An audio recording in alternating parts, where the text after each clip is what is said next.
Hello students, once again welcome back to the YouTube channel Computer World. In this video we are going to discuss the part 2 of database management system जिसके topics इस तरह से हैं students. In this video हम पढ़ेंगे MySQL के बारे में, difference between MySQL and SQL, types of SQL commands that is DDL, DML, DCL and DCL, data types and the difference between char and varchar. Start करते हैं अपना first topic that is MySQL. MySQL students, it is a freely available open source relational database management system that uses SQL. MySQL आपका एक database software है जो कि freely available है. It is open source means आप easily इसकी website पे जाके इसे डाउनलोड एंड इंस्टॉल कर सकते हैं अपने सिस्टम में.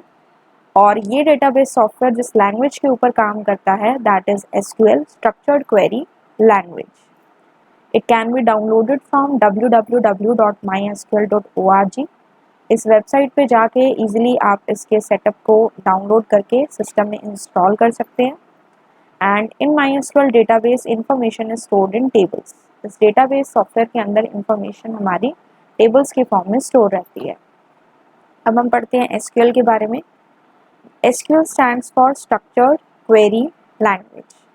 So as the name suggests, ये एक लैंग्वेज है जिसका नाम है Structured Query Language.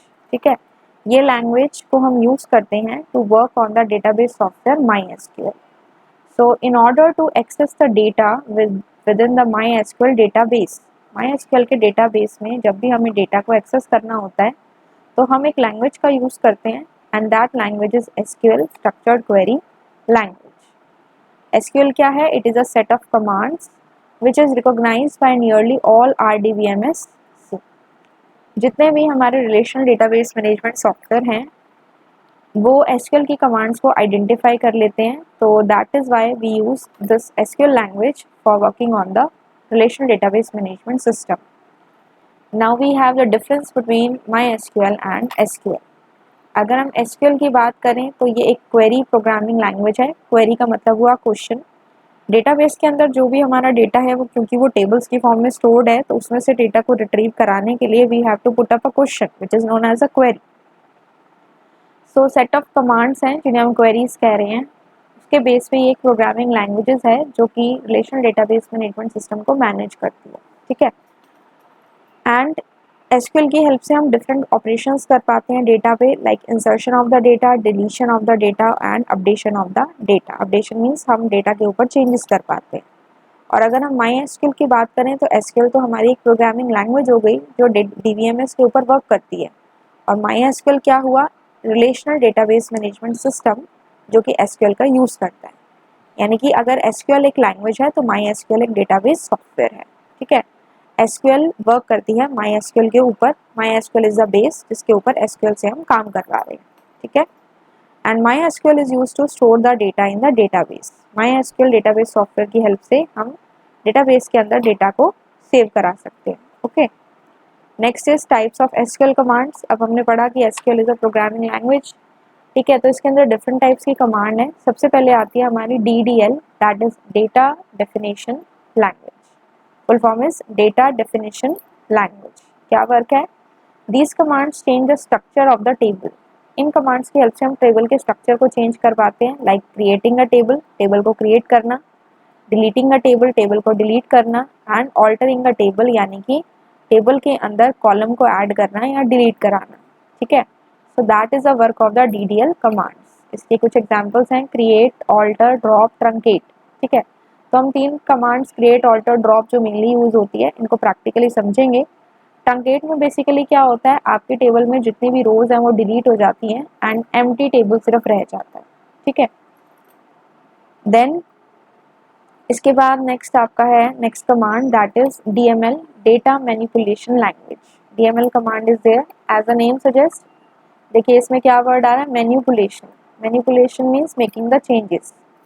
So DML commands allow you to perform insertion, deletion, modification and retrieval of the data in the database. Database के अंदर डेटा को हम इंसर्ट करा सकते हैं, डिलीट करा सकते हैं, चेंजेस कर सकते हैं या फिर हम डेटा को निकाल सकते हैं. ठीक है, so that is the work of which command? DML command. इसके कुछ एग्जांपल्स हैं insert, update, delete and select. Insert command की हेल्प से आप इंसर्ट करा सकते हो, अपडेट से आप चेंजेस कर सकते हो, डिलीट से आप डिलीट करा सकते हैं, और सेलेक्ट एक ऐसी कमांड है जिसका हम बहुत ज़्यादा यूज़ करते हैं कि अगर हमें टेबल में से या पूरी टेबल को ही डिस्प्ले करके दिखाना है, for that purpose we use the select command. Okay, next we have is DCL, that is data control language. DCL stands for data control language. अब ये कमांड्स किस लिए हेल्प करती हैं? To grant and take back the authority from any database user. मान लीजिए मैंने एक डेटाबेस बनाया, उसके अंदर किसी दूसरे यूज़र को परमिशन देनी है डेटाबेस के डेटा को एक्सेस करने के लिए, तो उसके लिए आप यूज़ करेंगे ग्रांट कमांड, ठीक है। और परमिशन उससे वापस लेनी है कि अब आप चाहते हैं काम खत्म हो गया तो परमिशन उससे वापस ले ली जाए, ताकि बिना हमारी परमिशन के कोई भी अनऑथराइज एक्सेस ना कर सके, चेंजेस ना कर सके डेटाबेस में, तो उसके लिए we use the revoke command. तो डेटा कंट्रोल लैंग्वेज में ग्रांट और रिवोक कमांड होती हैं, जिसकी हेल्प से हम डेटाबेस के ऊपर परमिशंस लगाते हैं कि डेटा को एक्सेस करना है या नहीं करना है। Understood? Now next command we have is TCL, that is transaction control language. TCL stands for transaction control language. These commands allow you to manage and control the transaction. जितने भी commands हम इसमें या जितने भी set of queries हम देते हैं, तो उनको मैनेज करना और कंट्रोल करने का काम होता है TCL का, that is transaction control language. इसके अंदर कमिट होता है, जो भी हमने कमांड लिखी, जैसे डिलीट की लिखी या अपडेट की लिखी, तो कमिट कर देने से वो सेव हो जाता है, डेटा सारा सेव होकर सेट हो जाता है, और रोल बैक करने से चेंजेस को हम अंडू कर पाते हैं, ठीक है। So that is the TCL command. Then next we have the data types in MySQL। अब जब हम टेबल को क्रिएट करेंगे, तो हर टेबल को क्रिएट करने पे हम उसमें कुछ कॉलम्स के नाम यानी कि फील्ड्स डालेंगे, और हर कॉलम का नाम देने के साथ साथ हमें उसका एक डेटा टाइप देना पड़ता है, ये बताने के लिए कि उस कॉलम में या उस फील्ड में हम किस टाइप के डेटा को स्टोर कर रहे हैं। जैसे कि स्टूडेंट टेबल है, तो उसमें रोल नंबर मुझे डालना है, तो वो न्यूमेरिक टाइप का होगा, न्यूमेरिकल डेटा जाएगा। इसी तरह से अगर मेरा इसके अंदर किसी स्टूडेंट का नेम है, तो वो टेक्स्ट डेटा जाएगा। तो ये आइडेंटिफाई करने के लिए कि किस फील्ड में कैसा डेटा चाहिए, कैसा डेटा यूज़ डाला जाएगा, हम डेटा टाइप्स का यूज़ करते हैं। तो यहाँ पे हमारे पास लिस्ट है डेटा टाइप्स की, जैसे कि हमारे पास यहाँ पे है कैर, कैर, वैर कैर, ये हमारे क्या हैं, किस चीज़ के लिए हैं, और ये जो हमारा टाइनी टेक्स्ट टेक्स्ट, ये सारे हमारे स्ट्रिंग के डेटा टाइप्स हैं टिल द लॉन्ग ब्लॉक तक, ठीक है। इनकी हेल्प से हम कोई भी अल्फ़ा न्यूमेरिक डेटा डाल सकते हैं या अल्फ़ाबेटिकल डेटा डाल सकते हैं। जैसे किसी का एड्रेस डालना है, तो उसमें हमें नंबर्स और अल्फ़ाबेट्स दोनों की रिक्वायरमेंट है, तो उसके लिए हम कैर या वैर कैर कुछ भी ले सकते हैं, टेक्स्ट भी ले सकते हैं, ठीक है। किसी का नेम डालना है, तब उसमें सारे अल्फ़ाबेट्स जाएंगे, तो उसके लिए भी हमें डेटा टाइप क्या लेना होगा, कैर। कैर के अंदर कितने कैरेक्टर्स स्टोर किए जा सकते हैं, 0 to 255, मैक्सिमम 255 कैरेक्टर्स, उससे ज़्यादा हम नहीं कर सकते। कैर और वैर कैर दोनों हमारे टेक्सचुअल डेटा के लिए होते हैं, और the mix of alphabets and the numeric values. Difference क्या होता है, इसे हम अभी आगे पढ़ेंगे, इससे पहले बाकी सारे पढ़ते हैं। टाइनी टेक्स्ट की भी रेंज 255 तक होती है। टेक्स्ट अगर आप डेटा टाइप लेते हैं, तो 65,535 कैरेक्टर्स को आप इसमें ऐड ऑन कर सकते हैं। इसी तरह से blog, medium text, medium blog, long text and long blog, इनकी रेंजेस आपको दी हुई हैं। ये सारे होते हैं आपके स्ट्रिंग टाइप ऑफ डेटा के लिए हैं, यानी कि कोई भी ऐसा डेटा जिसमें अल्फ़ाबेट्स हो और अ mix of alphabets and numbers, ठीक है। फिर आते हैं हम अपने इंटीजर डेटा टाइप पे। इसके भी डिफरेंट डिफरेंट टाइप्स होते हैं, tiny int, small int, medium int, big int. तो ये सारे हमारे इंटीजर टाइप के डेटा के लिए हैं। कोई भी ऐसा डेटा जो कि होल नंबर्स में हो, उसके लिए हम इंटीजर डेटा टाइप को यूज़ करते हैं। Depending upon the range, tiny int है हमारे पास -128 to 127, इतने नंबर्स को ये ले सकता है। इससे ज़्यादा अगर आप लेना चाहते हैं तो ये सपोर्ट नहीं करेगा, तो आपको कोई दूसरा डेटा टाइप देना पड़ेगा। स्मॉल इंट की रेंज होती है -3 to 768 से 3 to 767। मीडियम इंट की उससे ज़्यादा, इंटीजर की काफ़ी ज़्यादा है, देन बिग इंट की उससे भी ज़्यादा है। तो अगर आपको लगता है कि आपका डेटा जिस रेंज के अंदर लाई करता है, तो उस टाइप का आप डेटा टाइप ले सकते हैं। प्रेफरेबली हम इंट ले लेते हैं, बिकॉज जितना हमें चाहिए होता है इतना ही कवर कर लेता है, ठीक है। इसके बाद हमारा रहता है students float, double and decimal. ये भी हमारे न्यूमेरिक डेटा के लिए हैं। ये हमारे थे अल्फ़ा न्यूमेरिक या अल्फ़ाबेटिकल डेटा के लिए। ये सब हैं हमारे न्यूमेरिक डेटा के लिए, tiny int, small int, medium int, big int, float, double and decimal. यहाँ तक हमारा चलेगा न्यूमेरिक डेटा। जिसमें से बिगिन तक होल नंबर वाला डेटा है, और फ्लोट, डबल और डेसिमल में हमारा फ्रैक्शनल डेटा भी आ सकता है। ठीक है, तो डेसिमल है इसके अंदर प्रिसाइज टू 23 डिजिट्स, यानी कि फ्लोट के अंदर प्रिसाइज टू 23 डिजिट्स का मतलब है डेसिमल के बाद आप मैक्सिमम इसमें 23 डिजिट्स ले सकते हैं। ठीक है, डबल में आप डेसिमल के बाद 24 टू 53 ले सकते हैं। ठीक है, 53 हो जाता है वैसे इसमें, और डेसिमल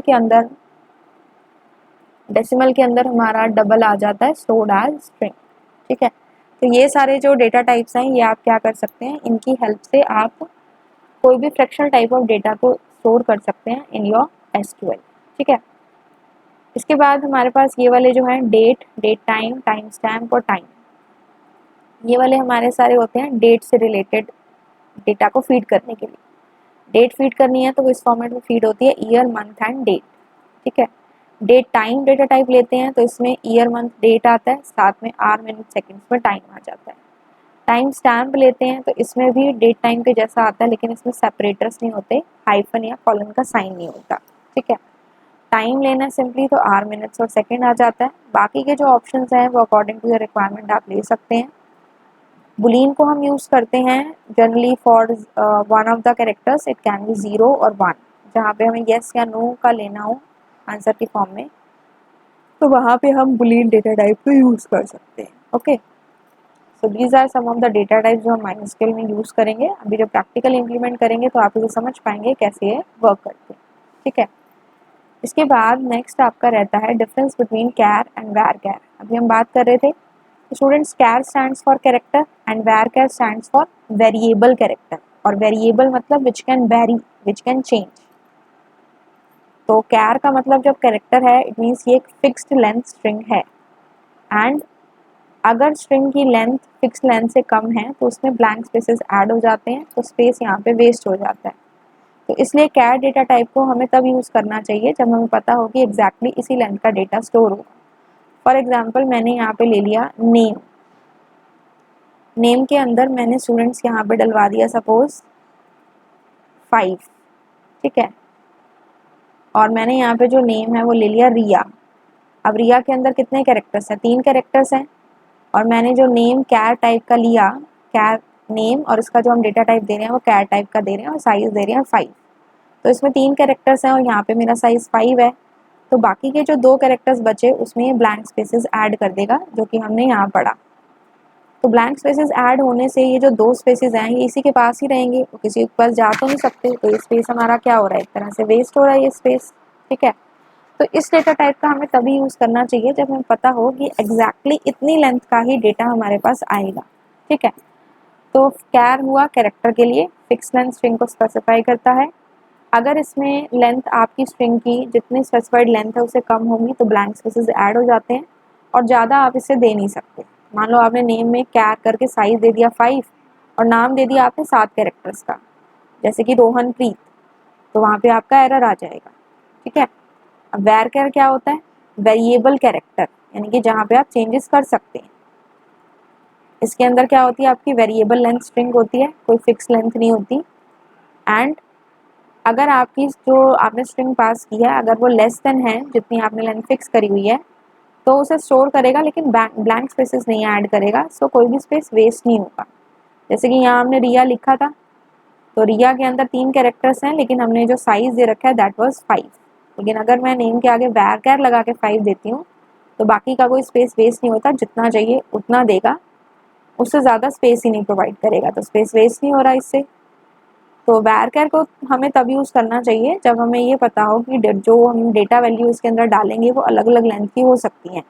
अगर हम जैसे नेम ले रहे हैं तो हम वैर कैर का यूज़ कर सकते हैं, क्योंकि हमें पता है कोई नेम 3 कैरेक्टर्स का हो सकता है, कोई 4 का हो सकता है, कोई 7 का हो सकता है, कोई 10 का हो सकता है। ठीक है, तो वहाँ पे हम वैर कैर को यूज़ कर सकते हैं। ठीक है, तो that was the difference between char and var char. इस वीडियो के टॉपिक्स जितने भी हमने स्टार्टिंग में डिस्कस किए थे वो हमने सारे कवर अप कर लिए हैं। आगे आने वाली वीडियो में स्टूडेंट्स हम पढ़ेंगे कैसे हम प्रैक्टिकली एसक्यूएल के अंदर टेबल को क्रिएट करते हैं, डेटाबेस को क्रिएट करते हैं, कैसे उन्हें चेक करते हैं। ठीक है, I hope students you have understood the topics discuss in the video. कोई भी डाउट है तो आप कमेंट सेक्शन में पूछ सकते हैं। अगर आपको लगा हो कि इस वीडियो ने आपकी थोड़ी सी हेल्प की है एंड ये किसी और को भी काम आ सकती है, तो आप इसे अपने फ्रेंड्स के साथ शेयर कर सकते हैं, वीडियो को लाइक कर सकते हैं, चैनल को सब्सक्राइब करिए, and for the more updates, please keep on watching the videos and you can press the bell icon to get the updates. I'll meet you in my next video with another practical topics. Till then, have a good day and keep studying. Thank you.